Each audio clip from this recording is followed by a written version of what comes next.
За сайн бацхан монголчуудаа MGO Prime Fitness та бүхэнд энэ өдрийн мэндийг хүргэж байна. Өнөөдөр би та бүхэнд хизээ ба яаж илүү их жингээр өргөх цаг нь болсон бэ гэдгийг мэдэх вэ? Тухайд жоохон ерөнхий ойлголт өгье гэж бодож байна. Тэгэхээр бид ер нь төмөр өргөж бэлтгэл хийхдээ бол жингээ бол байнгын нэмж байх хэрэгтэй. Яагаад вэ гэвэл биднүүсийн бие чинь ер нь альва нэг юм тасгад бол маш амархан байдаг.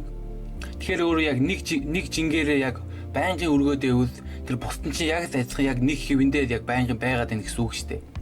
Тэгэхээр биднээс яг жингээ яг баг багаараа нэмснээр бусдын чинь бас яг дагагдаж баг багаар нэмэгдэнэ гэсэн үг шүү дээ. Харин нэг жингээрээ байнгын өргөө жингээ ерөөсөө өргөлтийн жингээ ерөөсөө нэмэхгүй байвал тэр бусдын чинь болохоор чинь нэг бол хөгжихгүй, нэг бол хөгжлөө гэхэд маш удаанаар хөгжиж шүү дээ. Тэгэхээр өнөөдөр би та бүхэнд хизээ ба яаж өргөлтийнхөө жингээ нэмэх цаг нь болсон бай гэдгийг олж мэдхээ тухай мэдээлэл өгье гэж бодож байна. Тэгэхээр юуны төрөнд энийг олж мэдхийн тулд өөрөө шахалтын тоо ба давталтын тоогоо мэдэх хэрэгтэй. Тэгэхээр та бүхэн миний нөгөө бичгийг үзсэн бол би хэрэв бодибилдингийн бэлтгэл хийж явал өөр чинь шахалтын тоо чинь 8-аас 12 тэгээд давталтын тоо чинь 4 байх хэрэгтэй. Хэрэв том дасгал хийж явал нэгээс олон булчин орсон том дасгал хийж явал шахалтын тоо чинь 8. Тэгээд нэг булчин орсон жижигхэн дасгал хийж явал шахалтын тоо чинь 8-аас 12. Харин нөгөө берний төлөө бэлтгэл хийж явал өөр чинь шахалтын тоо чинь 3-аас 5 тэгээд давталтын тоо чинь бол 5 гэсэн шүү дээ. Тэгэхээр одоо бодибилдинг бэлтгэл дээр одоо нэг жишээ авъя. Одоо жишээлбэл өөрөө цээжний хөвтэй шахалт хийж гэнэ гэж бодож байна. Тэгэхээр өөрөө чинь өргөж байгаа чинь 50 кг гэж бодож байна. Тэгэхээр өөрөө яг эхний шахалтаа эхний давталтаа орлоо шүү дээ. Тэгээ эхний давтал дээр өөрөө 50 кг-ээр 8 шахалчтаа. Хоёр дахь давтал дээр өөрөө 50 кг-ээр ахаад 8 шахалчтаа. Гурав дахь давтал дээр өөрөө 50 кг-ээр ахаад 8 шахаад тэгээ дөрөв дахь давтал дээр болохоор өөрөө 6 шахтаа гэж бодъё. Тэгэхээр өөрөө яг 50 кг-ээр хийгээд байна гэсэн үг шүү дээ. Хийгээд тэгээ өөрөө яг 4 давталтайгаараа 8 шахдаг болсон цагт бол өөрөө яг жингээ бол 2 кг юм уу 2.5 кг-ээр нэмэх гэсэн үг шүү дээ. Берний бэлтгэл бол яг л адилхан. Тэр өөрөө чинь шахтын тоо чинь 5 байгаа, давталтын тоо чинь бас 5 байдаг гэж бодоход өөрөө нэг жингээрээ хэрвээ 5 удаа шахаад тэгээ 5 удаа давталтайгаа хийж бүтэн хийж чадчихвал өөрөө жингээ нэмэх цаг нь болсон гэсэн үг. Харин өөрөө эхний 3 шахсан дээр 5 шахаж чадаад тэгээ сүүлийн 2 дээр бол өөрөө 2 юм 3 шахсан гэхэд бодоход бол өөрөө яг тэр жингээ нэмэх бол болов гэсэн үг шүү дээ. Тэгээ тэр жингээрээ өргөсөөр хагаад өөрөө чинь би ч хөгжөөд өөрөө тэр жингээрээ 5-ын давталтай 5 удаа шахаж чадвал өөрөө яг жингээ нэмэх цаг нь болсон гэсэн үг шүү дээ. Энэ бол яг бүх дасгалн дээр бол яг адилхан. 3 толгой байна уу, мөр байна уу, цээж байна уу, хөд байна уу бүх дасгалн дээр бол яг адилхан энэ дүрмийг бол хэрэглэнэ гэсэн үг шүү дээ.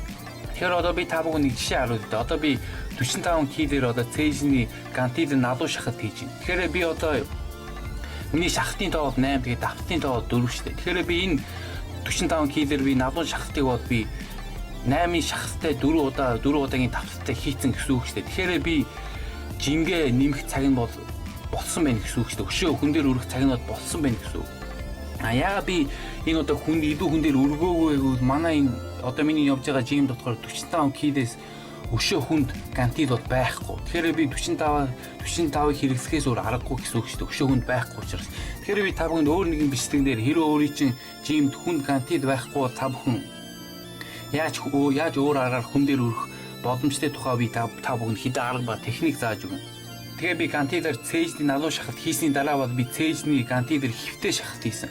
Тэр хөвтэй шахалтан дээр болохоор би сүүлийн 4 дахь давталтан дээр би 8 удаа шахаж чадаагүй. Тэгэхээр би 45 кг-ээр би өргөсөөр байгаа. Тэгээд 4-ийн давталтай 8-ийн шахалттай орж чаддаг болтол би 45 кг-ээр өргөсөөр байна гэсэн үг шүү дээ. Харин 4-ийн давталтай 8-ийн шахалтай би орж чаддаг болчод би цээжний шахалтай 45 кг-ийг бол нэмнэ гэсэн үг шүү дээ.